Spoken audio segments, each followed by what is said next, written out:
First off, I'm gonna start off by apologizing with the introduction from the last episode.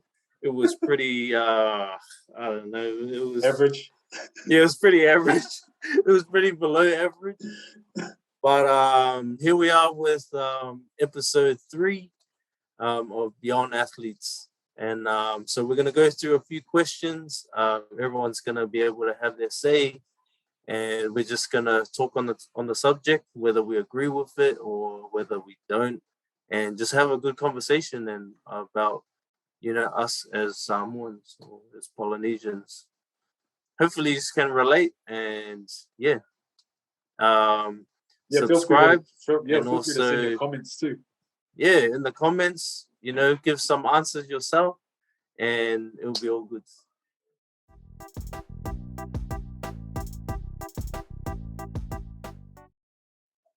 All right, so Taro, I'll start this one off, being the Indian one, and probably the most disconnected one. Actually, I really do like Taro. I actually enjoy it a lot, but mostly I enjoy it when I'm in Samoa. Obviously, by the time it gets to this part of the world, it's not that far, but they've got to fumigate it and do all the stuff to it. Only reason why I know is because I used to work for my dad's produce shop or Indian supermarket thing, and we used to get kalo, and I would get complaints from someone saying, "This is too dry. There's something not right." So, but and I've even had some. I almost said the P word, but European friends tell me that I don't get what the big deal about this taro thing. It's dry and it's flavorless. I'm like, you don't understand. You eat it with different foods. So, in short, the Inkia likes taro, and it's good in curry. So, for me, I think, I love taro. I haven't had it in a while, but I do like taro.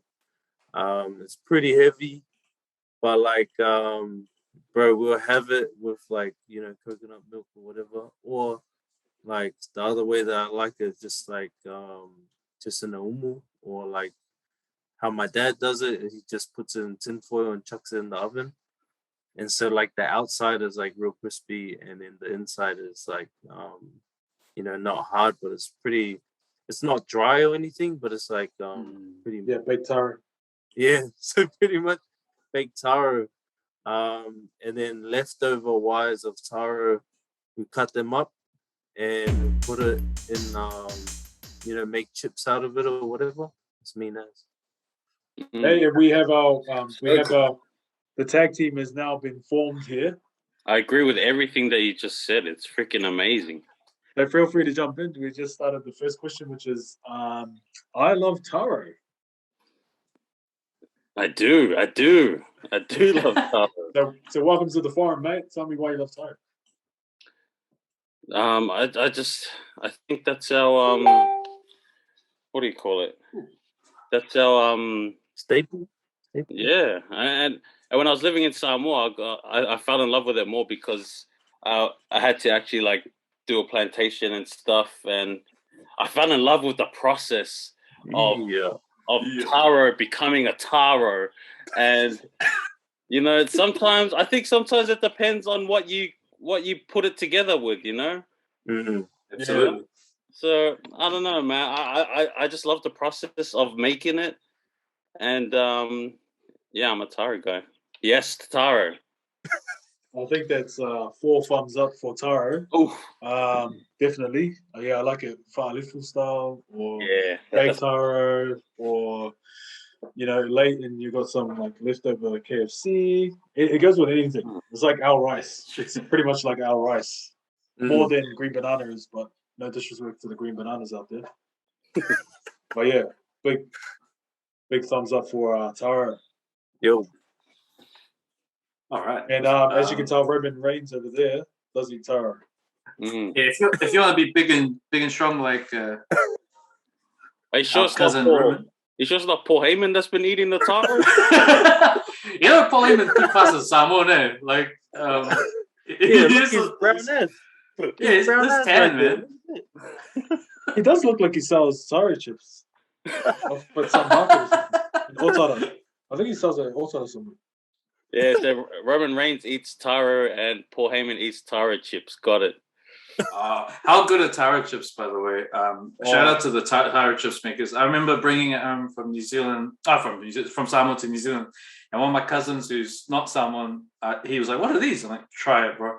He ate the, you buy those bulk bags of it. He ate the whole thing, man. He kept like nicking them, and it's like, I want to start a factory that sells these in New Zealand. I'm like, well, you guys have been missing out.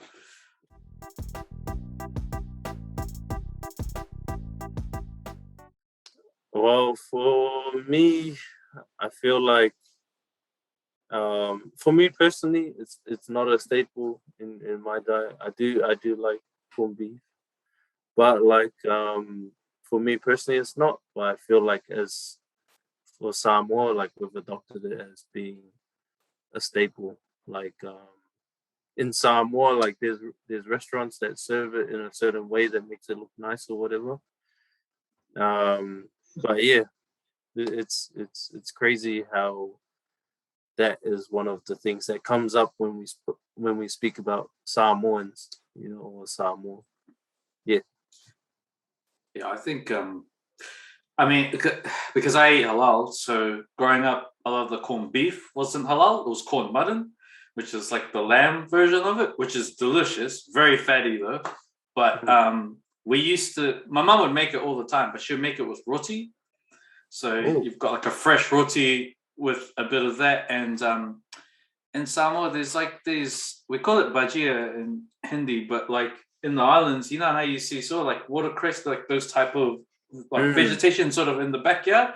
So every time we go to Samoa, my mum would like be picking it and they'd be like, "Hey, that's what the animals eat." It's like, "Hey, this is really good for you. Like this is food," and then she'd carry it for them. So yeah, we used to eat it, but like we would make it in a more like Indian style, and but like it wasn't a staple. Like we wouldn't eat it all the time, but every time I'd go to see my Samoan family, it's like if there was like a big kongai type of thing, you're gonna have your KFC, you're gonna have your seafood, but you're always gonna have a bit of corned beef, So that's true. Yeah, yeah, it is. It has to be. I mean, that's what people associate us with when it comes to food. It's taro, and then not a close second is corned beef, and we give it to each other. Like even when like a death or something, there's like boxes and boxes, like no doubt. Two for this family, two for that family. Like we give it to each other. So it's definitely it's a currency. Yeah, totally. It's a trade. Yeah, it's a trade. Yeah. Forex trading. Be super. Be super coin. Do you reckon Busupo would be like the dollar notes and Ilingi is like the coins? Oh yeah. Ilingi would definitely be the coins. But what would you guys say is the best? I'm down with corned beef and spaghetti. Like don't do not. That's a cardinal sin, man. That's a cardinal sin, man. Corned beef and spaghetti. I've seen some. I have cousins that love that. And the rice. I've seen. I took it over to Samoa. And my cousin, like, bro, he loved today, just like corned beef, spaghetti, galo, or fa'i, or whatever. Like with it, like he was like, bro, any more? Oh, galo fa'i. I feel like taro is good for us, but is bisupo good for us? Like, it's like best foods. I don't know. That's best foods good food. It kind of looks golden too. The golden can. Yeah, isn't it one of them the golden? Like that's part of the branding or something. Yeah. So if you have to get corned beef, it has to be palm corned beef. Okay. That's the one. That's the staple. That's the stand. That's the gold standard. That's like getting Ripples chips to get the New Zealand flavor. You know what I'm saying? It's like what about top. What about you, Stephen? You reckon? Obviously, it's a traditional staple. Yeah, for sure. I don't do that spaghetti thing, as you can tell. I'm plain and simple. It's just corned beef, onions, and that's about it. I try and gourmet it and throw it into a sandwich. But if I was to gourmet it, I'll put like not a rocket, like a 4-leaf That's salad. the German in you that's doing that. Yeah, it's a German in me. So I'll put the 4-leaf salad. You can put sauerkraut in it. No. I'll put a bit of mushrooms on it and fried onions on top of it. Ooh, yeah, or nice. even, Nice. fried onions. The fried onions will just like put that crisp into it. So, you get a bit of crisp, gluten-free bread. Okay. Damn, bro, that's hectic, bro. It's like Gordon Ramsay of corned beef. I showed it to my mom and she was like, oh, yeah. And I was like, yeah, this is how we rolling. That's 2021 corned beef, Bro, well, did you ever like put in like heat it up and then just like pour out all of the oil, or do you just eat it? What the oil? I mean, eat the oil first. Put it in a cup on the side. Yeah, that's my trick.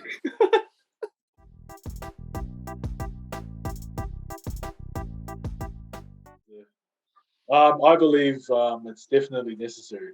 It's necessary to have fear, not in a violent way, but for your kids to fear in order to respect you.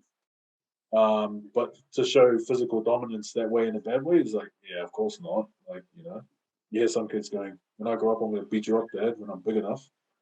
But I think as a tool to have your kids respect your authority, I think it's necessary. Will I use it in the future? I don't know. Yeah, maybe just these ones, and then.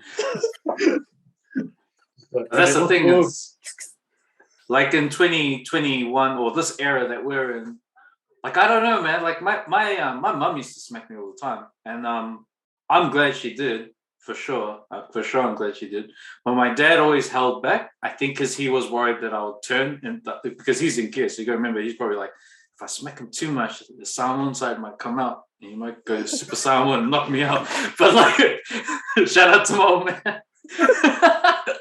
But like, but I think like and grow into a gorilla, bro. But like, I probably would give like a bit of a on the hand type of thing. I probably wouldn't do what my mum did, throw stuff, but I like having those stories in my life to tell my kids. Like, you're lucky. Your mama used to throw the thing at me, and like we can say that stuff. So I think it's almost like you can use that. Maybe it's a bit gonna be different, but I don't know if you can spec kids these days because they might report you or something. You're going to jail, bro. What about you guys? Yeah, what is it? My one was like, oh yeah, like I think should, like at certain points, like there's I think there's a certain level that the kid gets up to where like I can kind of like tolerate it or whatever. But like now that I have a daughter, I'm just like, how can I smack her? Yeah. I don't know. Like I don't know if it's just like the softy in me, but like growing up seeing parents like smack us and stuff. Yeah, I didn't necessarily, it's weird because I always kind of like felt like whoever was getting a hiding was the bad guy. And so like it was always on that person that was getting the hiding, not really the responsibility of the parents. But now that I am a parent, I'm like, bro, like it's definitely our responsibility as parents to be able to, realize that they're kids. And then like obviously when they get older and stuff, like there's certain decisions that kids might make, or like when they're like teens or whatever, that might need an intervention, and that intervention might be, the layers on of hands, like Jerome said. But yeah, that's as far as I would probably go with it. But as constant disciplining, like a naughty corner kind of thing. Every time you make a bad choice, you get a slap. Yeah, I don't think that's right. But yeah, I think, man, I'm kind of like in the middle with this sign, but maybe leaning a little bit towards no, but at the same time, it's like there probably will come a point in time where that person actually does need, you know, a little smack. I just remember always getting a hiding, and I think I was always confused growing up as to why. Like, is this normal? Like, is this allowed? Like, and I never really knew that other people were going through it until, you know, you start having the conversations, and then all the boys start comparing. Nah, but my dad knocked me out with this, and then yeah, but my dad freaking, you know, my dad put me in the hospital. Like, you know, it's funny how and you start to realize, like, man, I wasn't the only one that was getting hidings like this, and then you start to realize that it's mainly just the Polynesians, you know, that are getting hidings. You know, my white friends weren't going through it, and you know, so I was always a little bit unsure and confused about why, like, you know, whether or not this is okay or normal and stuff. And I think about what I went through personally, and I just don't want to put anybody else through that. And so I think it's just trying to figure out a way to discipline. I think there's other ways to do it. But at some point, I feel like sometimes, like my nephews sometimes, like, you know, they're not even my kids, but like I get to that point. But I always attack the legs. You know, I try to make sure not to go higher than the. You know, you can inflict enough damage on the legs. You know, you don't need to go like ankle tap, babe. Or ankle lock, or, you know, a rock bottom. Like, you know, I think be careful of the head area because totally. No HIA assessments. No, I don't know. I don't think kids are built the same way. You know, like I think disciplining us the way we were also hardened us up a little bit. Which is good, you know, mentally strengthening and stuff. So yeah, I just think there's other ways to do it, but I wouldn't want to wish any hidings that I went through or that all of us went through on anybody else, especially when they're little. I remember one time I was out, like I didn't tell my mom where I was. I was just at the mall with my mates, but like I usually would tell her. This is before cell phones. And I got home and like mom, I didn't know she wasn't home. She was like looking for me. Anyways, long story short, my mom rocks up, pissed off. It starts giving me a hiding, and then starts smacking my friends, like my biology friends and my India friends. And like she just starts smacking them, and they're like, my mate is like, bro, she can't hit me. Like, get out of here, bro. You're messed up. You're part of this. So it was just like, it opened my eyes. I was like, oh yeah, I guess it's only like us brown people that do this sort of stuff, or like islanders anyway. What's the worst thing that either you've been hit with or you've heard one of your mates being hit with, like a random ass thing? Because, you know, our mums, and they just grab anything, whatever's inside. It's just like, I don't know.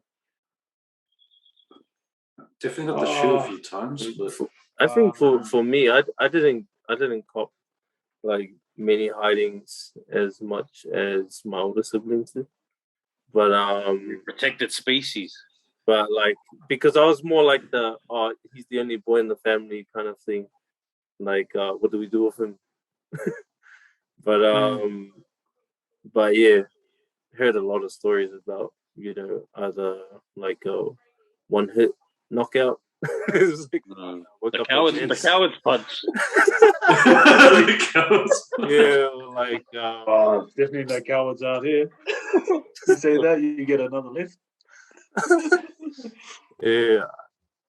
I was more of the witness of all the combos, eh?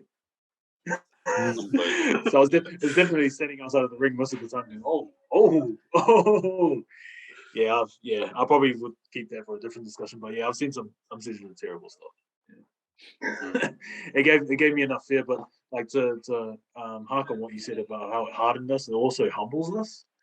Like because a lot of people outside say, "Man, you guys are very humble," and I was like, "Man, you should see what my dad does. They humble us all the time. Bring us down to earth." Yeah, exactly. They grounded us in a way. They're like, "Oh, go to your room." Yeah, that's very humbling. But yeah, they always brought us down as soon as we had the ego. What I didn't like is when they go, "When you start crying, you better shut up or I'll hit you again." It's like, what? That's good.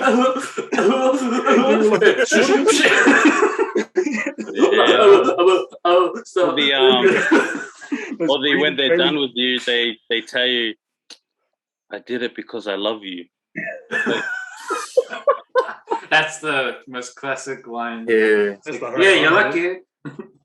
Dang, man. Yeah, that's kind of like the most confusing messaging right there.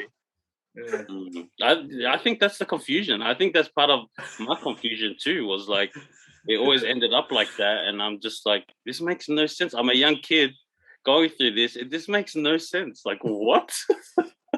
Yeah, I think you opened up Pandora's box here, because it sounds like, you know, the reason why we have a lot of domestic violence because we actually don't know what love really means in some way. True. You know what I mean? Yeah, it blurs the lines, doesn't it? Because when it comes to domestic violence, it's like that line is also used in those scenarios too. It's like, I do it because I love you, but it's like, yeah, but what kind of love is this? Is this healthy? But yeah, it's probably right. One of the things like that, you know, like when it does humble us, I feel like it also kills some dreams as well. And I find that like there's a lot of, I don't know, like conforming to like what the parent wants because of that. And then just like almost like a stick to keep them in line kind of thing to what they want, or like what the parent sees that is for that child. And I feel like I've noticed that like from some of our generation that they don't have a dream anymore, or like they don't see anything bigger than you know what's happened, or like I see. To be honest, I see that a lot in the Indian community as well, because like Indians are like that in the way that they like, I'll never let you like.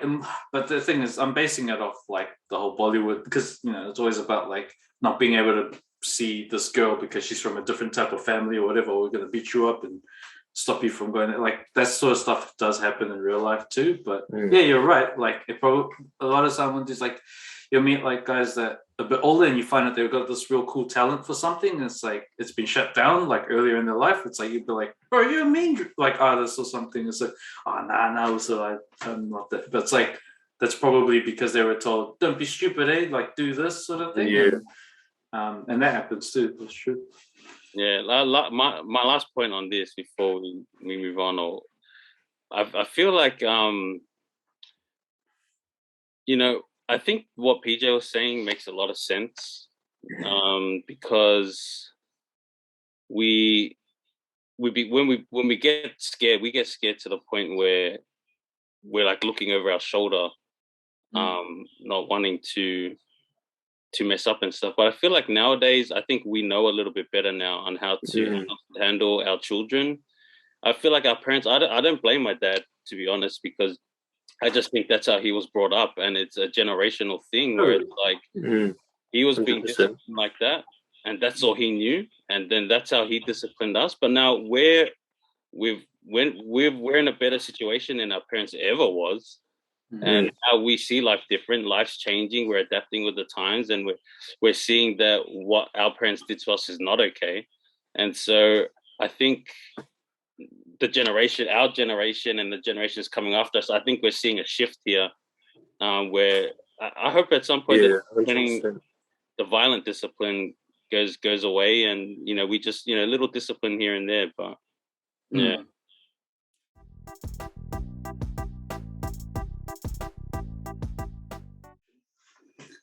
No debate.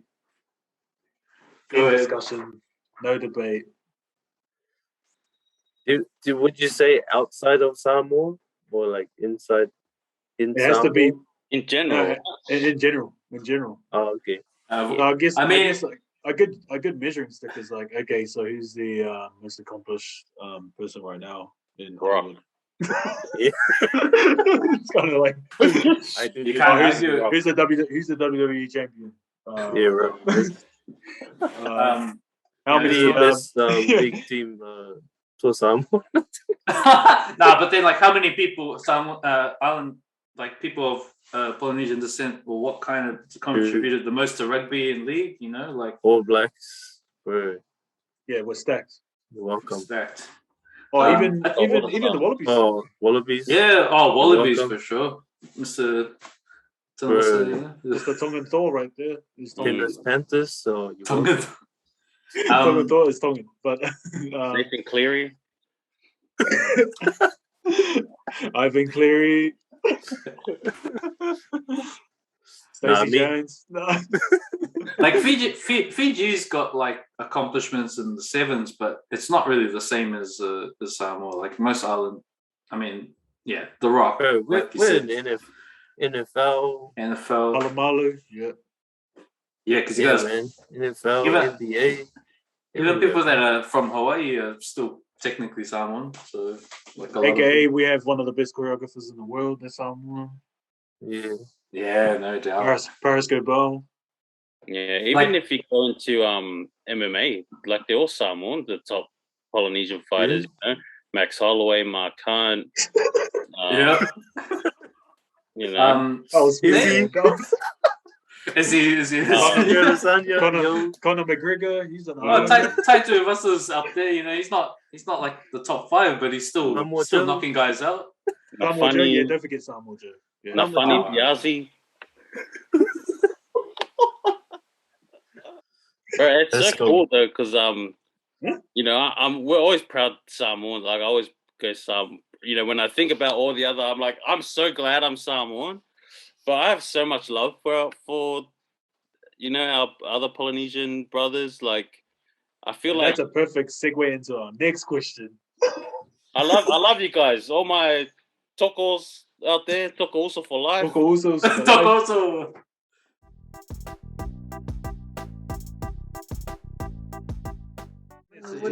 When I lived in Samoa, like I felt like a lot of people were friendly. Like there was that odd, like every now and then there'll be like someone that you know once you know has a bit of beef or whatever. But like for a majority of the time I was there, like there was a lot of friendly people. Even in Samoa, like or even in New Zealand, like I felt like Samoans were like they were pretty good. Like there was some that like still like there's just that small percentage that's just like I don't know, just has a chip on their shoulder or something. But I feel like here in Melbourne, I felt like because I didn't grow up here in the circle or whatever, like I felt like this was probably the most disconnected I felt like when making eye contact with another Samoan that I don't know. That's yeah. It's kind of hard to get the eyebrow raise off it. Yeah. Like, I get like a half version of it. I'm like trying, but then I can tell that person's like. But then sometimes I do it. If I'm at the gym, that's the best place to do it because like usually like I've like just gone up and just started speaking to people, like, or they'll like speak to me, but especially because like they're trying to figure out what I am, which will kind of be in our next question, or one of the other questions. But like, they'll see at least my tattoo, and they're like, "Oh, you Samoan? Yeah, I'm Samoan. Oh, sweet. Now, where are you from?" Kind of thing. But like, it's not like New Zealand though, because New Zealand there's like a higher percentage of us there, probably. Yeah. Yeah. What do you reckon? We kind of have to be a bit wary. Unless you're Eshe, but I don't know. No, I wouldn't know. Like, I don't know how you can measure that. Because any Polynesian I've ever come in contact with, whether it's Samoa, Tongan, all have been the same. And like I was in Papua New Guinea once, and like I felt those were the nicest people on the planet. Like they were so nice. Like they were willing to give it. And I kind of expect that from all Polynesians. I feel like that's kind of an expectation we all have, and a responsibility that we all have is to look out for each other and to be kind regardless of what you are.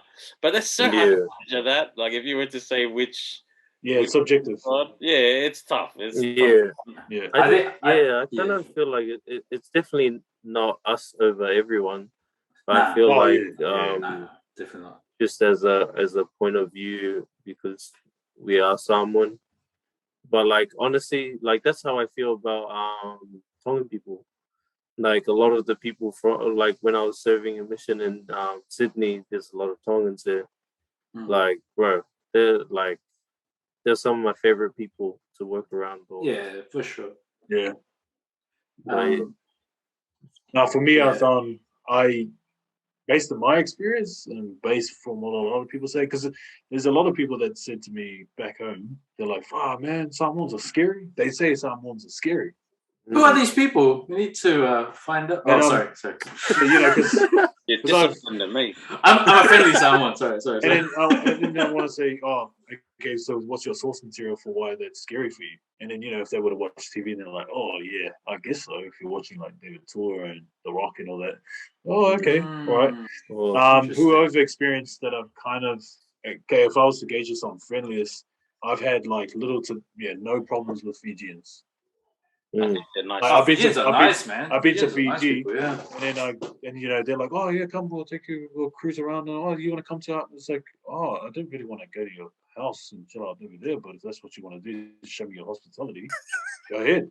But because I've been there as a single, and I've been there as a married man, and I've had great experiences, and I've worked with people in hospitality that are Fijians. I worked with some Samoans, and some of them are just like they wouldn't even want to look at you. They're just but that's just hotels, isn't it? That's an interesting point you say about that too, Samoans. Because do you think that it depends on like it's a touchy subject, but do you think it depends on the financial situation of the person too? Like, you know, because I know from my experience, like if someone's a rich Samoan, do you reckon they as friendly as someone who's more from a humble background, like as in not so rich or whatever, but like. Yeah, it's funny that you say that because at different class levels, economic class levels, I've dealt with Fijians up there, and they're like no different from the Fijians or the Fijian at the market. I was like, there's no difference.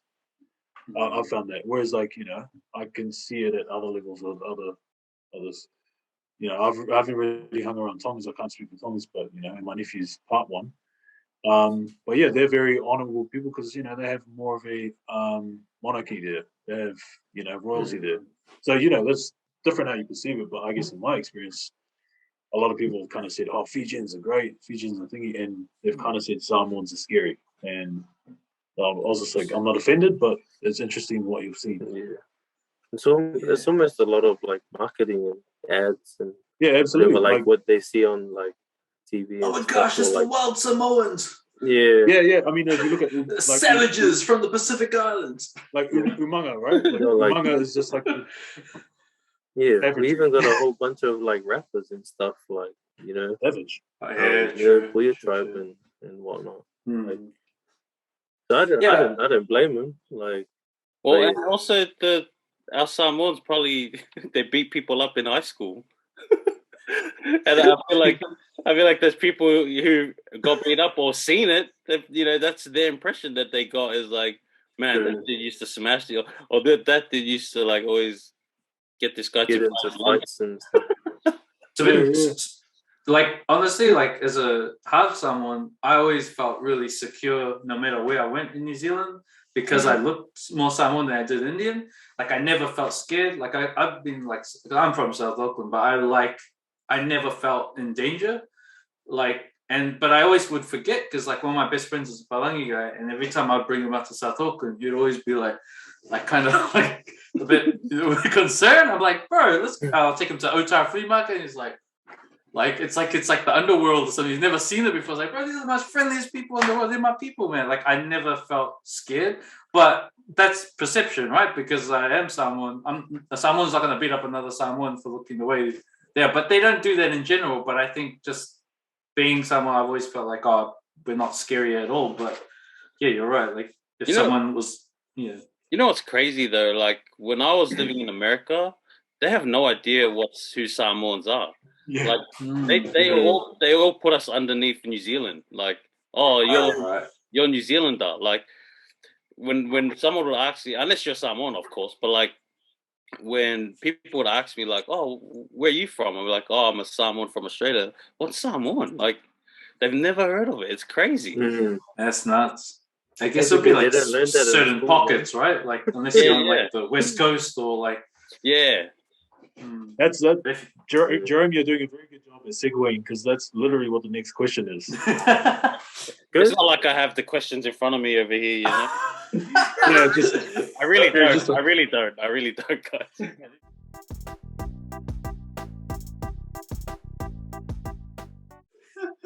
Well, I'll get back to that experience. When I was living in America, I was always mistaken for Hispanic. That's just what. Oh yeah, you could be for sure. Yeah, so Carlos. Hola de viva la raza, hey Holmes. You know, but you know, I had to learn a little bit because where I was living was dominant. You know, Hispanic. But that's what I would always be mistaken for. I don't know. Did you guys ever get mistaken for something else other than someone? Oh, PJ, you could be passed as a few races, I reckon. Bro, like Maori, Tongan, Filipino. Yeah. Or like being around my wife's family, they're from El Salvador. Some of them just start speaking Spanish to me, and then I'm like, oh, I'm Samoan. Or like I'll be around some Tongans and they'll start talking to me in Tongan now. Yo, Samoan, man, sorry guys. Say Shannon. Just like a lot of different ones except for Samoan. Yeah. I mean, to Indians, I'm Samoan. To Samoans, I'm Indian. So it's interesting. And when I go to Samoa, they think I'm Filipino.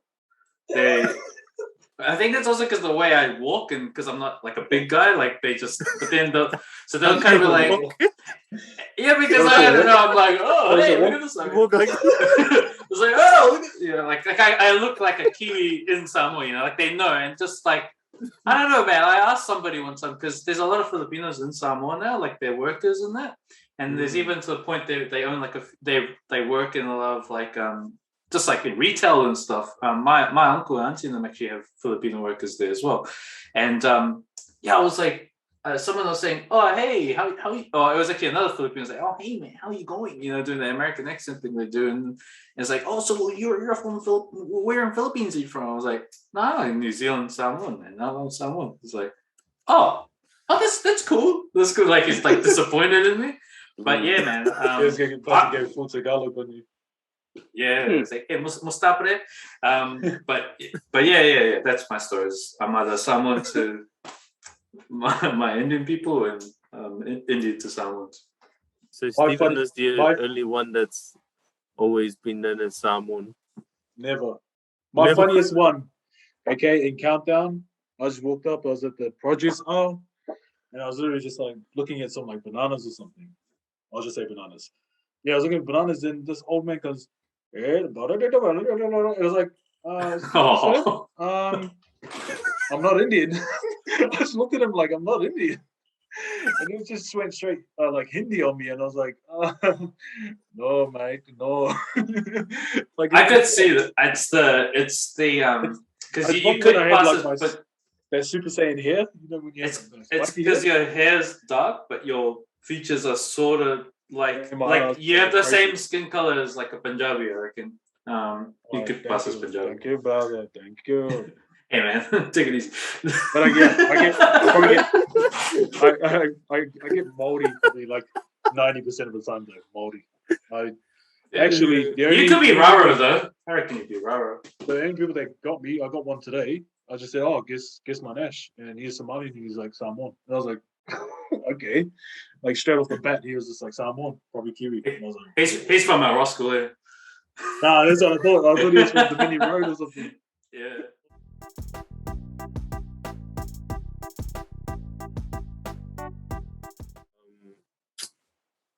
Man, because I kind of felt like that for a while, and so like I kind of gave up on like speaking the language or like trying to so like I think for a while, like even when I was in Sydney, like there would be people that like just like straight to my face, they're like, man, your Samoan's like very bad. um but like and so there was just like a few experiences that I had that kind of like like moved me away from it. um but I just lost track of thought. What's the question again? Not Samoan enough. Oh yeah. Am I Samoan enough? So later down the track, I'm talking to one of my uncles that I used to stay with in Samoa.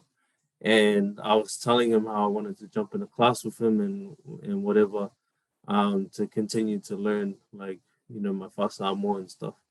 And he was like, hey, I don't know if, there's any reason why you're trying to look for it, or like you're trying to, do all this stuff. And I was telling him I was trying to like, follow up on my heritage and like where I'm from and who are my ancestors and all that.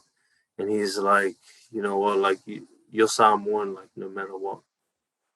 Like you being born, you're Samoan. Like there's no other there's really no other way you can be Samoan.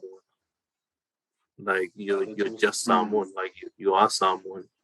Like there's no certificate, no like measure of language or title or whatever that will, make you Samoan. So yeah, that spoke to me a lot, and like nowadays I feel, I am Samoan, and I take that on my back, and I try to communicate with my family more often and stuff like that. Like just feel a bit more connected these days. But yeah. You know what was the funniest one? It was that my dad this one time he was like, hey, if you don't speak to me in Samoan, don't speak to me. And like instead of being the one that be like, oh yeah, I'll learn Samoan my best so I can speak to my dad. Bro, I didn't end up learning it. I took it as resentment, and I was just like, nah, I don't wanna learn it. Like and I just took it like that, and I just never really spoke to him like or like had like conversations and stuff. Which is better, it's better now. Like nowadays, like me and him talk, but like that was kind of like a hindrance in like I don't know what he felt was a productive way to discipline me. Like I just took the rebel route, and I was like, yeah, nah. Sidestep that. Just Quade Cooper that all the way. It's yeah. I guess like obviously I'm half Samoan, but I wish I was more like I wish I could speak more fluently, and I definitely am proud of being Samoan. Like I been very lucky to be able to go to Samoa back and forth like my whole life, so that was always cool because like for aka plastic Samoan, I probably went to Samoa more than most people that are from there. Like it was just one of those things that like that was every year was my Christmas holidays was to go to Samoa, and like I don't know. I tried to like always make sure that I at least understood the tradition, even if I couldn't speak it or the language. At least, like especially with my grandma, with her, being a Matai and stuff like that, I would watch how she'd have to coordinate like everything, and also like the way she would spin, just seeing the difference in the way she would speak, like when she's speaking formally as opposed to when she's speaking at home, and picking up on things there. And my brother-in-law is actually a really good example of that.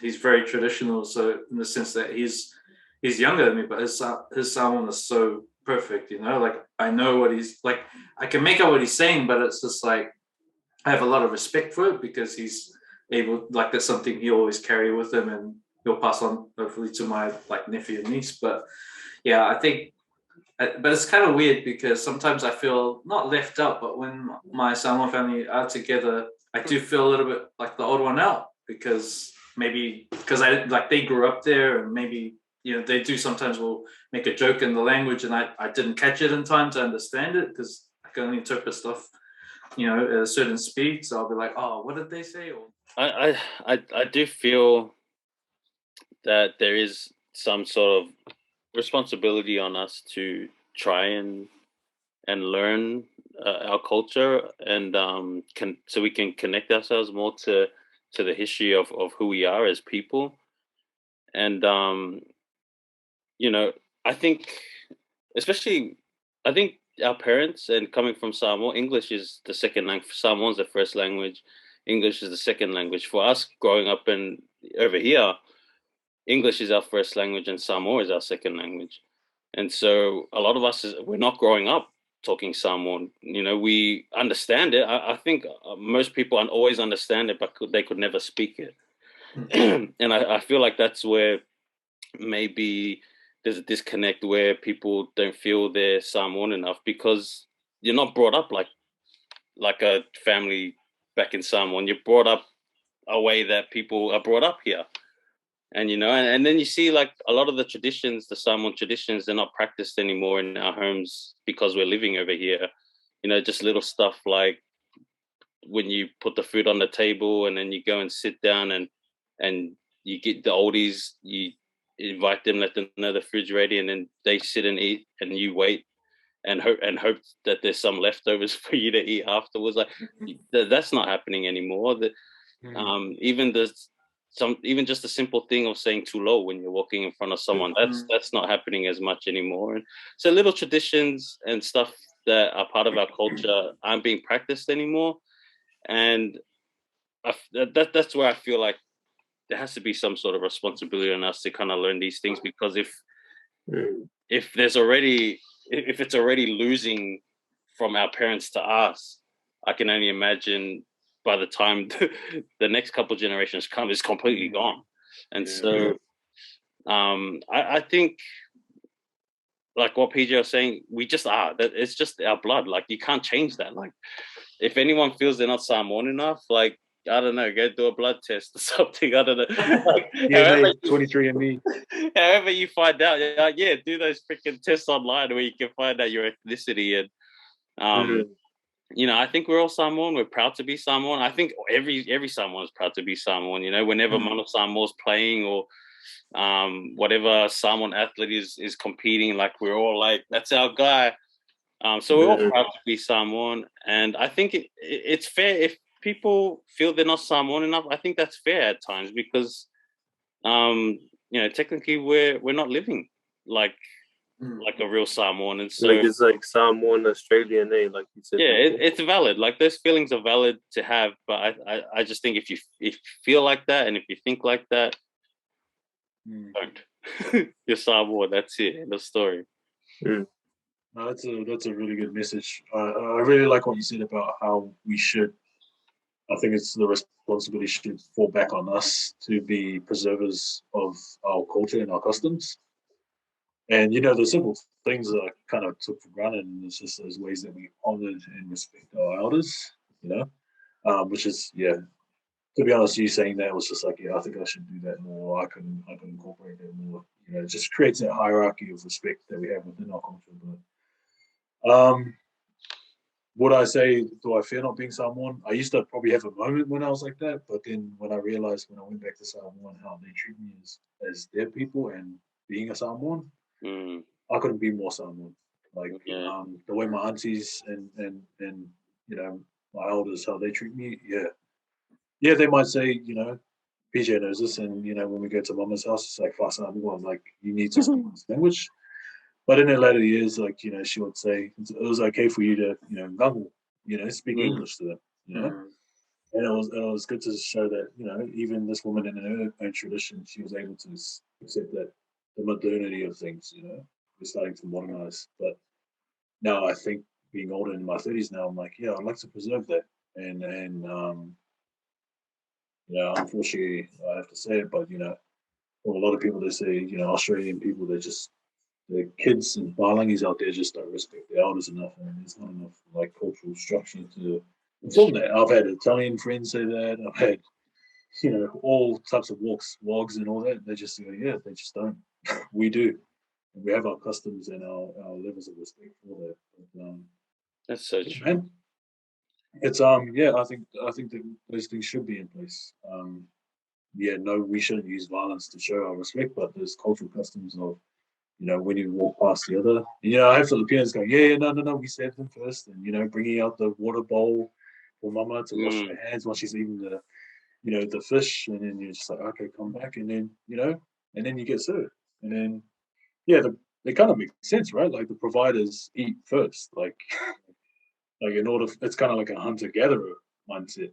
And some other cultures is actually reversed. They feed the women and the kids first, like in Africa, they feed cultures and then the men eat last. But it's a wonderful structure that's and an order that's been put in place to keep us, humble and keep us grounded. But I think you wouldn't say it's a challenge, but probably for me on next year that I should try and learn the language a bit more, because language is the most important part of any culture, English included.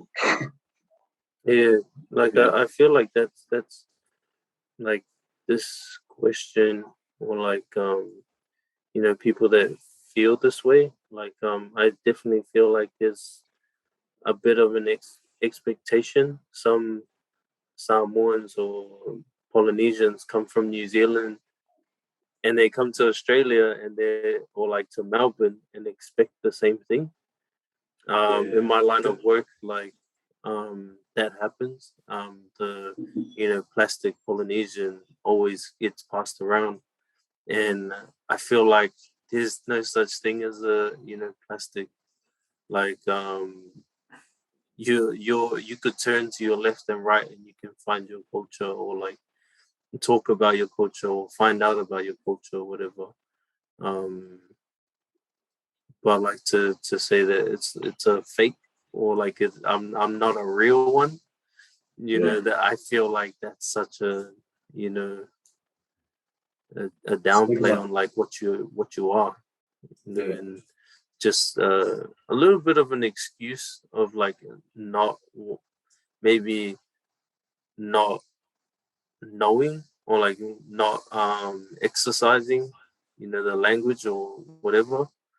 But like I definitely feel like if you are Tongan, if you are Fijian, or if you are Samoan, even if you can't speak or you don't know the customs, like you're in an avenue where you can learn those things. Because you are, I think it's like I think I agree. Like after even this chat, it's like I want to go, and I'm motivated now to learn it even more now. I think because why not? We've got only ourselves to really hold us back from doing it, and one day The Rock's going to be president, and we're all going to be speaking Samoan one day, so we might as well do it now, right? So. It's so interesting because there are actually programs out there. I actually just finished the course, a Samoan course about a few months ago, and it was all the basic stuff, because early January last year, I got my Matai title in Samoa, so I went over there and I got to experience the whole thing, drink the ava, all that kind of stuff, and like that was like those experiences kind of like made me even more like I'm always a proud Samoan, but going through that just made me like it's just like on steroids, like my proudness, like solidified your feeling and wanting to be. And then I'm planning on getting the whole tattoo thing in February next year, and so I'm going all out here with being Samoan, and I don't even have a tattoo. Don't make us feel more insecure, man. Now I feel Samoan. I don't even have a tattoo, and I'm going straight in for the big one. And like, you haven't even got one of these. I haven't got one of those. You're more Samoan than me right now. Well, so the funny thing is I've got tattoos on my arm and my leg, and my dad, like in Islam, you're not allowed to get tattoos, and I remember hiding it from my dad for like about 2 years, bro. Like I would just never, I'd always wear long sleeve shirts. If it was summer, I would always just wear like a rolled up shirt or something. And one day my dad was like, "Oh, you need to do the lawn or something." And in my house, I'm like, "Yeah, sure." But he wasn't home, so I had my singlet, all that stuff, man. Then I went in his house, had a shower, and then he was home. And I just didn't think, and I had just like a short sleeve, and I was like, "Oh," and then like all the tattoo. And you know, to his dismay, he's just like, "Is that tattoo?" And he just freaked, man. He's like, "Why would you get tattoo, man?" Like, I just couldn't. I'm like, because I'm proud to be Samoan, man. This is my link to my culture, you know. And like that, you know, we're lucky, man. We get to like have these things as part of our culture. It's not just like, but there's symbolism in it, you know. And what you're gonna get is like, that's like the highest honor of it, really. Jumping my nuts, man. You should be proud of your nuts. But then legit. I see, but then I see like really scrawny kids with it, and I'm just like, oh, if that person can get it, I should be fine. But then I like see videos on YouTube and stuff, and I'm just like, oh, I don't know. You got to go in blind, bro. You got to go in blind. Yeah, don't watch anything. Can you put me to sleep, like? Oh wait, Deontay Waters just. So yeah, that's us for today. Beyond Athletes. Remember, subscribe, like, comment any of the questions that you have, or any of the answers to some of the questions that you disagree with or agree with. We're gonna have a part 2 coming up soon. All right, have a good one. See ya. So fast, before. Yeah, fast forward. Thank you. Now I'm being formal. Want to move off the tight? Manguile po. Awole pide moenga.